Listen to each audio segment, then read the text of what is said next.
So you've tasted it in pickles and maybe even on your tuna salad, but what do you really know about dill? I'm going to fill you in today on the New England Harvester.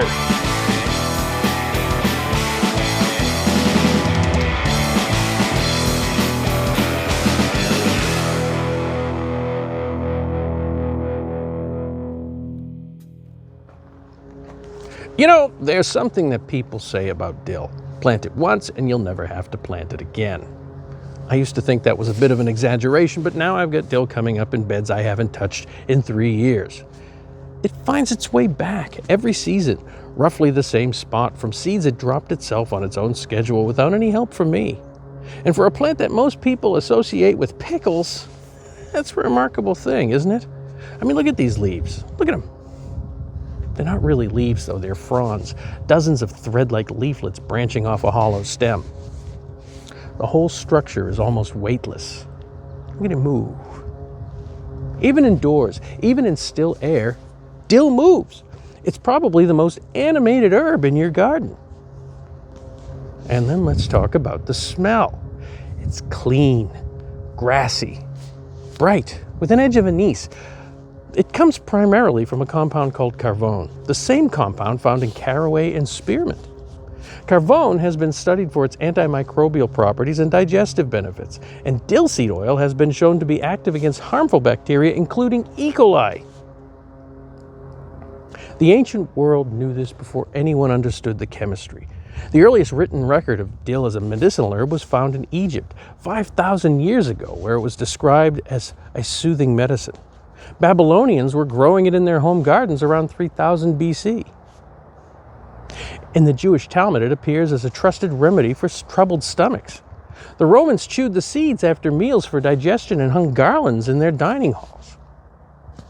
Roman soldiers had dill applied to their wounds. They recognized its antibiotic properties and used it to prevent infection in the field. The name itself may come from the Old Norse dilla, to lull or to soothe. They gave it to colicky infants, and it was one of the original ingredients in gripe water. The pickle association came much, much later. Here's what most gardeners get wrong about dill. They treat bolting like a failure. Dill bolts fast. The moment days lengthen and temperatures rise, it stops making foliage and shoots straight up towards flower and seeding. Most gardeners see this and think the plant is done and they pull it. That's exactly backwards. A dill plant in flower, those flat-topped yellow clusters called umbels, become one of the most ecologically valuable things in your garden. Parasitic wasps, hoverflies, lacewings, soldier beetles, all of them come to dill in bloom. These are the insects that hunt aphids, devour caterpillars, and destroy the larvae of your actual pest species. Letting your dill bolt is one of the most effective things you can do for natural pest control. And then the seeds fall, and dill does what it does. It comes back. Oh, and one more thing. Dill is the primary host plant for the black swallowtail butterfly in the Northeast. If you find a fat green caterpillar with yellow and black bands working its way through your dill, it's not a pest.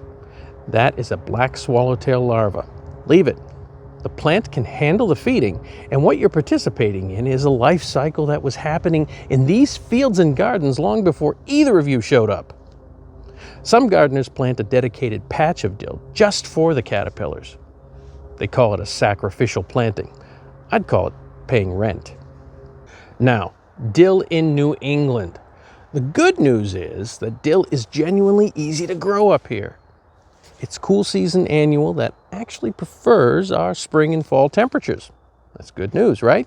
You direct sow it in the ground as soon as the soil is workable. It tolerates light frost, and don't start it indoors and transplant it.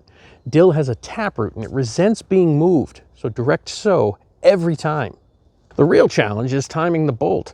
Plant in late spring and the long days of June will rush it to flower before you've had a real harvest. The New England approach that works: 2 sowings, one in early May for a late spring foliage and the second in late July or early August for a fall crop. The shortening days slow everything down and you get weeks of productive growth before the hard frost takes it. Full sun, average soil. Dill doesn't want heavily amended beds. Good drainage, give it height room if it reaches 3 or 4 feet, and the space to stand up. Planted on the north side of shorter crops. Harvest fronds anytime before flowering and cut from the outside and leave the center. If you want seed, let it go fully to flower, then cut the umbels and hang them upside down in a paper bag to dry. And then leave a few seed heads on the plant. Don't clean it up too completely in the fall, because next spring, when something feathery and weightless pushes up in a bed you forgot about, you'll know you did it right. If you like this episode, please don't forget to like and subscribe. My name's Michael Baker, and this is the New England Harvester, and whatever you're growing this season, grow it well.